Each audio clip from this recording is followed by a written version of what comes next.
अस्सलाम वालेकुम।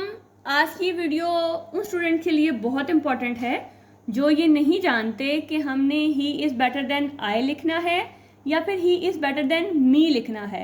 इन दोनों में से कौन सा सेंटेंस करेक्ट है, इसको जानने के लिए आपने वीडियो को बहुत ही ध्यान से देखना है और वीडियो के एंड में आपको खुद ही पता लग जाएगा कि आपने देन के बाद आई यूज़ करना है या मी यूज़ करना है। इस वीडियो में एक छोटी सी टिप बताऊंगी जिसको अगर आप अपने जहन में रख लेते हैं और अगर आपको समझ आ जाती है, आपका कॉन्सेप्ट क्लियर हो जाता है, तो फिर आप कभी भी नहीं भूलेंगे कि आपने देन के बाद क्या लगाना है। ठीक है, तो बेसिक जो चीज़ है वो आपका कॉन्सेप्ट क्लियर होना है। अगर आपका कॉन्सेप्ट क्लियर है तो कभी भी आप चीज़ों को, सेंटेंसेस को गलत नहीं करेंगे। तो चलिए अपने टॉपिक को स्टार्ट करते हैं और देखते हैं कि हमने देन के बाद आई लगाना है या मी लगाना है। यहाँ पे कुछ सेंटेंसेस मैंने लिखे हैं, आपने थोड़ा सा इन पे फोकस करना है, थोड़ा ध्यान करना है। He is better than I या फिर he is better than I am. अब इन दोनों को मैंने क्यों लिखा है वो भी डिस्कस करती हूँ, उसको भी एक्सप्लेन करती हूँ, लेकिन पहले हम ये देखते हैं कि हमने देन के बाद आई लगाना है या मी लगाना है। अब आपने हमेशा ये चीज़ याद रखनी है कि जब भी आपने किसी भी क्वालिटी को कंपेयर करना है, याद रखिएगा ये देन है, ये आप कंपेरिजन के लिए यूज़ कर रहे हो।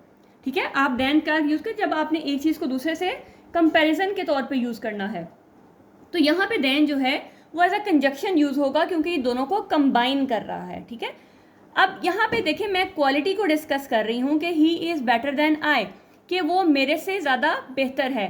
अब जब हमने क्वालिटी डिस्कस करनी है तो उसकी और मेरी, ये दोनों हम दोनों सब्जेक्ट हैं जिससे हम कंपैरिजन करते हैं, वो भी सब्जेक्ट है और जो कंपैरिजन जिसका किया जा रहा है वो भी सब्जेक्ट है। तो जब हम सब्जेक्ट को सब्जेक्ट से कंपैरिजन करते हैं तो हमेशा हमने सब्जेक्टिव प्रोनाउन लगाना है। ठीक है, फिर आपने यहाँ पे ऑब्जेक्टिव प्रोनाउन नहीं लगाना क्योंकि ये और ये दोनों एक ही कैटेगरी के हैं कि आपने इसको इसके साथ कंपैरिजन किया है, उसकी क्वालिटी को आप जो है डिस्कस कर रहे हो। जब भी आपने क्वालिटी को डिस्कस करना है तो फिर आपने he is better than I लगाना है। He is more intelligent than she या he is more intelligent than she is.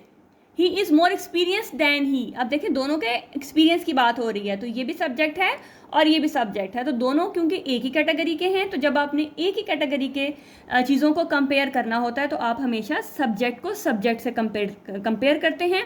तो उसके लिए फिर आपका यहाँ भी सब्जेक्ट है और यहाँ भी सब्जेक्ट होगा। इस तरह से he is more patient than his brother. He is taller than I. ठीक है, तो he is taller than I या फिर he is taller than I am. ठीक है, तो ये जैसा जो भी आप लगाओगे दोनों ठीक होंगे। अब इसकी रीज़न बताती हूँ कि हमने यहाँ पे दो एक ही तरह के सेंटेंस को दो तरह से क्यों लिखा है। अभी मैंने बताया कि ये जो देन है यहाँ पे एज अ कंजक्शन यूज़ हो रहा है क्योंकि ये कंपैरिजन कर रहा है। ठीक है, तो कंपैरिजन कर रहा है, किसका कर रहा है? ही इज़ बेटर एक सेंटेंस हो गया और आपके पास ये जो देन आई है, ये सॉरी आई एम, ये एक सेंटेंस हो गया। ठीक है, तो इनको जब आपने इकट्ठा करना है तो इकट्ठा करने के लिए कोई जो चीज़ आपको चाहिए ना, तो वो क्या है?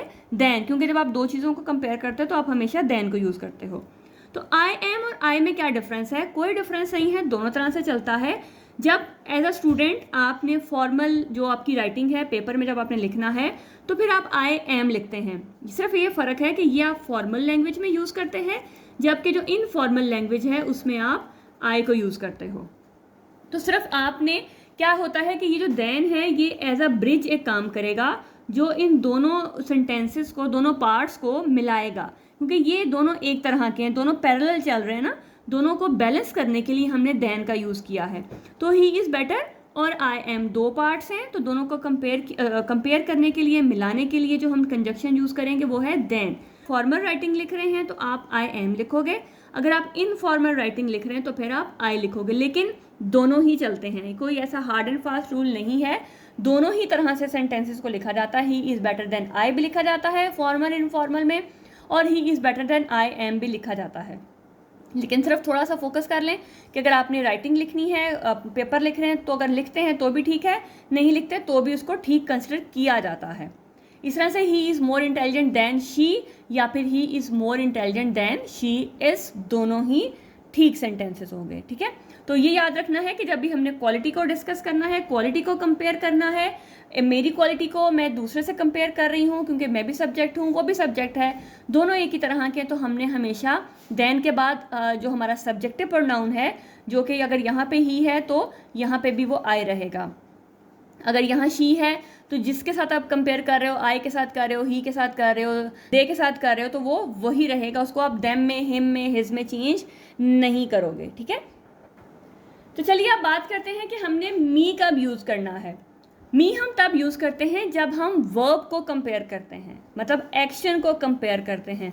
मेरा एक्शन जब दूसरे के एक्शन से कंपेयर होगा तो हमारे पास जो ऑब्जेक्टिव प्रोनाउन है फिर वो आएगा। जैसे she sings louder than me, अब यहाँ जो सिंग्स है वो क्या है, वो वर्ब है, वो एक्शन है, वो काम है। जब हमने काम को दूसरे से कंपेयर करना है तो फिर हमने ऑब्जेक्टिव प्रोनाउन को यूज़ करना है। He jumps higher than her, they play guitar better than me, तो देखिएगा जम्प्स और प्ले दोनों ही वर्ब हैं। तो याद रखना है कि जब हम वर्ब को कंपेयर करेंगे दूसरे के साथ तो फिर हमने ऑब्जेक्टिव प्रोनाउन लगाना है, लेकिन जब हमने जो क्वालिटी है उसको कंपेयर करना है तो फिर हमारा सब्जेक्ट के साथ सब्जेक्ट की जो क्वालिटी है उसको कंपेयर किया जाता है, तो फिर वहाँ पे हमारा सब्जेक्टिव प्रोनाउन लगेगा।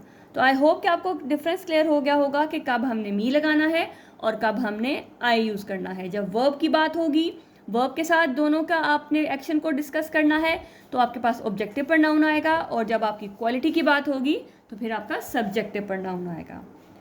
मिलते हैं नेक्स्ट वीडियो में नेक्स्ट कॉन्सेप्ट के साथ। तब तक अपना बहुत ख्याल रखिएगा, दुआओं में याद रखिएगा। अल्लाह हाफ़िज़।